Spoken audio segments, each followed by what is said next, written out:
PCC అధ్యక్షురాలు YS Sharmila Reddy చేపట్టిన ఉపాధి హామీ పరిరక్షణ యాత్రకు కాంగ్రెస్ శ్రేణులను సమాయుత్తం చేసేందుకు మాజీ కేంద్ర మంత్రి పీసీసీ వర్కింగ్ ప్రెసిడెంట్ జేడీ శీలం ఈ నెల 13వ తేదీ శుక్రవారం రాజమండ్రిలో పర్యటిస్తున్నట్లు డీసీసీ అధ్యక్షుడు బోడ వెంకట్ వెల్లడించారు.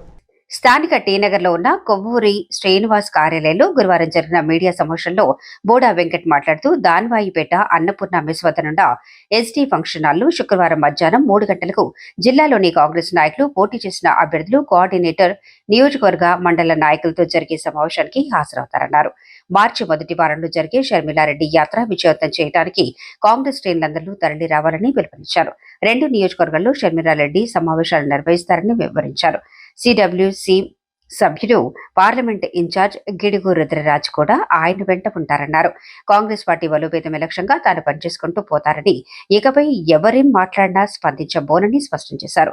పరిరక్షణ యాత్ర కోఆర్డినేటర్ కొవ్వూరి శ్రీనివాస్, జిల్లా organisation admin Patnala Srinivas, Kovvuri coordinator Mohammed Fasiullah Baig, జ్యేష్ఠ సతీష్ బాబు మాట్లాడారు. సమావేశంలో కాంగ్రెస్ నాయకులు చింతాడ వెంకటేశ్వరరావు, కాటం రవి, చామర్తి లీలావతి, కంచర్ల రాజపండు, ఇజ్జా రౌతు సత్యనారాయణ, ఎన్ఎస్యుఐ రాష్ట్ర ప్రధాన కార్యదర్శి గట్టి నవతారకేష్ తదితరులు పాల్గొన్నారు.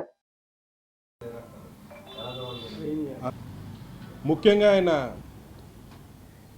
రాష్ట్ర వ్యాప్తంగా పర్యటించడానికి గల ముఖ్య కారణం మా పీసీసీ ప్రెసిడెంట్ గారు వైఎస్ షర్మిలారెడ్డి గారు ఉపాధి హామీ పరిరక్షణ యాత్ర పేరుతో రాష్ట్రం అంతా కూడా పర్యటన చేయడం, అందులో భాగంగా తూర్పుగోదావరి జిల్లాలో కూడా బహుశా వచ్చే నెల మొదటి వారం తర్వాత తూర్పుగోదావరి జిల్లాలో ఉంటుంది. తూర్పుగోదావరి జిల్లాలో 2 చోట్ల ఈ కార్యక్రమం నిర్వహించాలని చెప్పి పార్టీ భావిస్తుంది. 2 నియోజకవర్గాల్లో ఉదయం 10 నుంచి 1 గంట వరకు ఒక చోట, సాయంత్రం 4 నుంచి 7 వరకు ఒక చోట నిర్వహించాలని చెప్పి కాంగ్రెస్ పార్టీ భావిస్తుంది. కాబట్టి తూర్పుగోదావరి జిల్లాలో ఉన్న కాంగ్రెస్ పార్టీ శ్రేణులందరినీ కూడా సన్నద్ధం చేయాలనే ముఖ్య ఉద్దేశంతో రేపు మా వర్కింగ్ ప్రెసిడెంట్ జేడీ శీలం గారు విచ్చేయడం జరుగుతుంది. పెద్దలు జేడీ శీలం గారు, అదేవిధంగా సిడబ్ల్యూసి సభ్యులు గిడుగు రుద్రరాజు గారు ఇద్దరు కూడా ఈ కార్యక్రమానికి పాల్గొని పీసీసీ ప్రెసిడెంట్ గారు చేపట్టిన యాత్రని విజయవంతం చేయాల్సిందిగా కాంగ్రెస్ పార్టీ శ్రేణులందరికీ పిలుపునిస్తారు. కాబట్టి అందరూ విచ్చేసి పెద్ద ఎత్తున కాంగ్రెస్ పార్టీ కార్యక్రమాన్ని విజయవంతం చేయాల్సిందిగా కోరుతాం. మన బాలేపల్లి మురళి గారు ఏదో మాట్లాడుతూ ఆయన కొద్దిగా ఏదో ఎందులోనో ఉన్నారు, ఏదో లాబీలని, ఆయన పాపం ఆ వయసుకు తగ్గట్టుగా ఆయన కొద్దిగా ఇదిగా ఉన్నట్టున్నారు. ఏదో లాబీలు అంటారు, ఆయనకు వస్తేనేమో మామూలుదట, ఇంకోళ్ళకి వస్తే లాబీలట.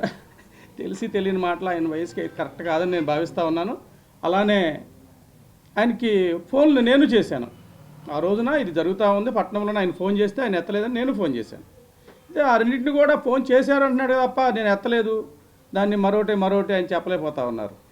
బహుశా ఆయనకి వయసు రీత్యా కొంత ఇదిగా ఉన్నారని భావిస్తూ ఉన్నాం.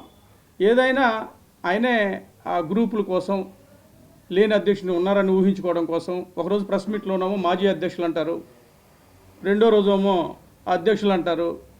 ఆయన ప్రెస్ మీట్ ఆయన ఆఫీస్లోనే పెట్టుకోలేని పరిస్థితిలో పాపం ఆయన ఉన్నారు. ఆయన ఎట్టి పరిస్థితిలో జిల్లా ప్రెసిడెంట్ గారితో అందరితో కలిసి మీరు ప్రయాణం చేస్తే మీ ఆఫీసులో కాదు, మీరు ఎక్కడైనా పెట్టుకునే దీన్ని మన కాంగ్రెస్ శ్రేణులు అందరూ కల్పిస్తారు.